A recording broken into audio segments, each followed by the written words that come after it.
laissez-moi vous expliquer pourquoi j'ai un air si sérieux quand on parle de cette icône. Salut tout le monde, c'est Xavier, bienvenue sur Watch Mojo français. Aujourd'hui je vous retrouve pour discuter de la vie tragique d'Heath Ledger. Pour cette vidéo qui fait un peu office d'exposé, on va s'attarder sur certains détails de la vie bien trop courte de l'acteur australien Heath Ledger. Je vous propose d'explorer sa vie depuis son humble début de carrière à sa mort prématurée en passant par la gloire et les louanges.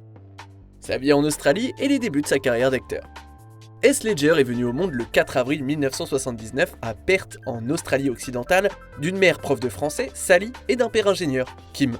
Comme sa sœur Kate, il aurait reçu son nom par rapport à l'un des personnages principaux des Hauts de Hurlevent, le roman d'Emily Brontë. D'ailleurs, Heathcliff, son homonyme fictif, a lui aussi connu une fin tragique. Bien que talentueux et même prometteur dans de nombreux sports, dont le hockey sur gazon, Ledger a finalement redirigé son focus sur l'art dramatique. Alors assez jeune, c'était un moyen pour lui d'encaisser le divorce de ses parents. Il a débuté à 10 ans en obtenant le premier rôle dans une pièce sur Peter Pan, et il n'a pas eu à attendre bien longtemps avant de passer pro. À l'âge de 17 ans, Ledger quitte le système scolaire avec son meilleur pote, Trevor DiCarlo, dans le but de traverser le pays jusqu'à Sydney, complètement de l'autre côté du pays, et ainsi espérer poursuivre une carrière d'acteur. Là-bas, il a décroché un rôle dans la série pour ados Sweat, et un rôle récurrent dans un soap opéra, Home and Away. I've got a major meet that night. Chris will have a breakdown if I don't turn up, you know. Mais c'est son apparition dans la série fantastique est très vite annulée Roar, aux côtés d'autres étoiles montantes telles que Vera Farmiga et Kerry Russell. C'est cette apparition-là qui lui a offert le type de visibilité dont il aurait besoin pour instaurer une popularité durable. I will never love another as I have loved you. Pendant le tournage, Ledger a commencé à sortir avec sa collègue Lisa Zane, et malgré ses 8 ans de plus, Ledger, alors âgé de 19 ans, a bougé à Los Angeles. She took his hand and opened a lot of doors. He followed her from Australia. She was like, come to LA.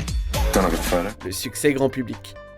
Une fois aux États-Unis, Ledger est assez vite devenu une espèce de coqueluche, notamment en jouant dans une comédie pour ados, 10 bonnes raisons de te larguer, aux côtés de Julia Stiles. I was watching you out there before. I've never seen you look so sexy.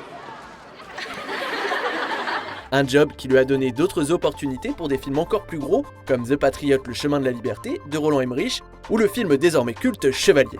If I could ask God one thing, it would be to stop the moon. Stop the moon and make this night and your beauty last forever. Malgré un statut acquis d'acteur de premier plan, Ledger n'était pas du genre à se réjouir de cette gloire nouvellement trouvée. Il a souvent été décrit comme quelqu'un de très humble et de timide, des qualités qui ne sont pas habituellement celles qu'on attribue aux superstars du monde du divertissement et de la culture. Toujours soucieux de garder sa vie privée, Ledger s'est retrouvé dans une embrouille avec la presse en 2004 quand il a été rapporté que lui ou un membre de sa famille avait craché sur un journaliste en marge du tournage du film Candy. Look, I admit it was dumb, okay? I'm sorry. Des accusations niées en bloc par Ledger, mais ça n'a fait que le rendre encore plus mal à l'aise et nerveux lors de ses apparitions en public, que ce soit sur le plateau de talk show ou à des remises de prix. Dans une interview de 2006 avec Rolling Stone, Ledger a déclaré qu'il voulait, je cite, « supprimer le côté beau gosse blond de sa carrière, tuer la direction qu'elle prenait ». Un vœu qui sera exaucé, même si ça n'a pas duré longtemps, avec des rôles dans des films comme Ned Kelly ou Les Seigneurs de Dogtown, qui l'ont rendu plus badass, comme il le voulait. I mean, I can't be worried about what everyone else is doing, you know. I mean, I'm focused on what I'm doing, and I'm gonna build hundreds of skateboards a month, all with your name, Stacy Peralta. Sauf qu'il est bien revenu sous le feu des projecteurs en 2005, suite à sa performance dans Le Secret de Brokeback Mountain, un film alors acclamé par la critique et qui a provoqué la polémique. De ce film, il a obtenu sa première nomination aux Oscars. Hell, that's the most I've spoken in a year. Soucis de santé et vie personnelle.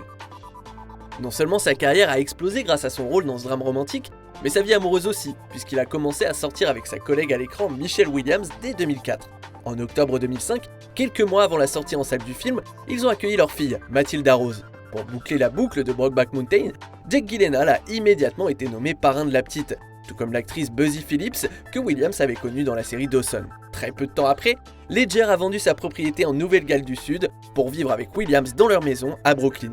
Malheureusement, le couple s'est séparé en septembre 2007. Pendant leur relation, Ledger aurait souffert de sévères insomnies, parfois ne trouvant le sommeil que 2 petites heures par nuit. Ce fut confirmé par Williams après la mort de Heath.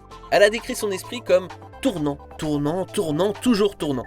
Étant donné que sa prescription médicale pour le sommeil s'est avérée inefficace, Ledger a rejeté la faute sur ses rôles récents dans The Dark Knight et I'm Not There, assurant que ces films avaient eu un fort impact psychologique sur lui. Grain of Sand would become the underground hit of 1965, and Robbie Clark, the new James Dean, Marlon Brando, and Jack Kerouac all rolled into one. Si on en croit certains organes de presse, cela dit, les somnifères étaient le cadet de ses soucis, puisqu'on rapporte qu'il consommait de grosses doses de cocaïne et d'héroïne aussi.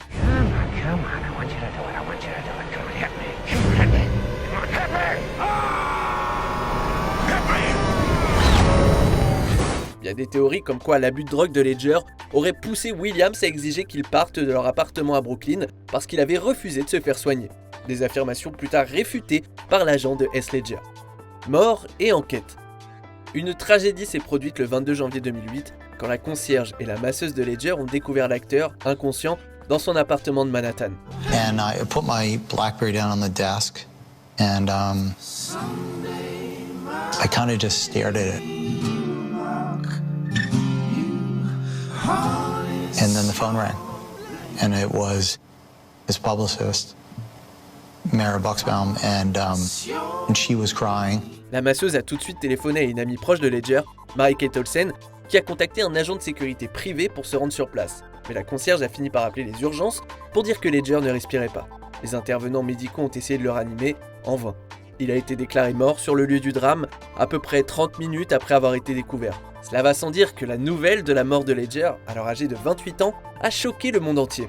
De là, les spéculations sur la cause de son décès ont été bon train. As you can see, fans already leaving tributes here, and you could see a lot of press, paparazzi here taking pictures of that as well. Actor Heath Ledger, just 28 years old. Le rapport d'autopsie et d'analyse toxicologique rendu public environ 2 semaines après conclut à une overdose accidentelle après la prise de 6 médicaments différents, qui, en plus de l'insomnie, ont pu lui être prescrits pour combattre des maux comme la douleur et l'anxiété. Now, a short time ago, the actor's family issued a statement, quote, "While no medications were taken in excess, we learned today the combination of doctor-prescribed drugs proved lethal for our boy. Heath's accidental death serves as a caution to the hidden dangers of combining prescription medication, even at a low dosage." Beaucoup de gens ont cherché à savoir qui était le coupable et pourquoi Ledger avait tous ces médocs. Une enquête a vite été lancée.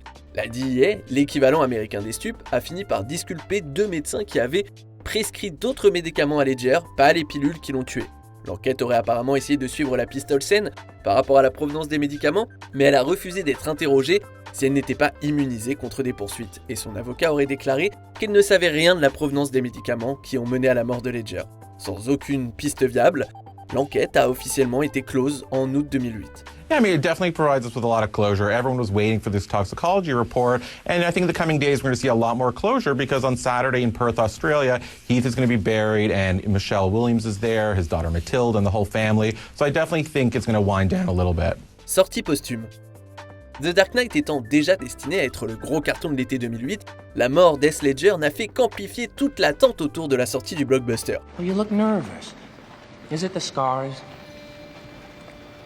You want to know how I got 'em?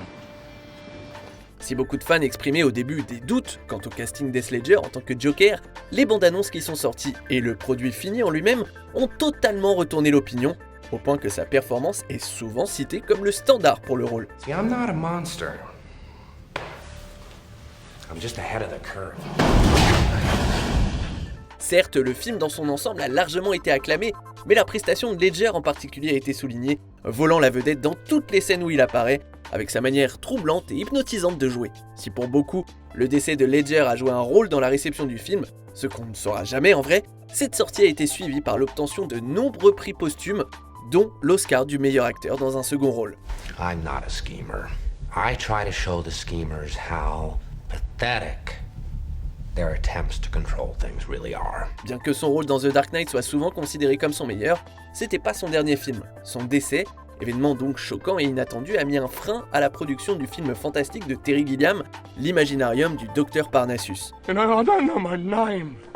You know, I don't know how I got here. I don't know who you are. I don't know who Siri is, and I certainly don't know what that is.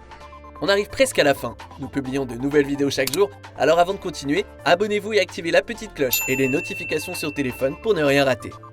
Étant donné qu'une grosse partie du travail de Ledger était inachevé, Gilliam a réécrit le scénario pour que son personnage change de forme en voyageant d'un royaume à l'autre. Et ainsi, le rôle a pu être joué par Johnny Depp, Jude Law ou encore Colin Farrell.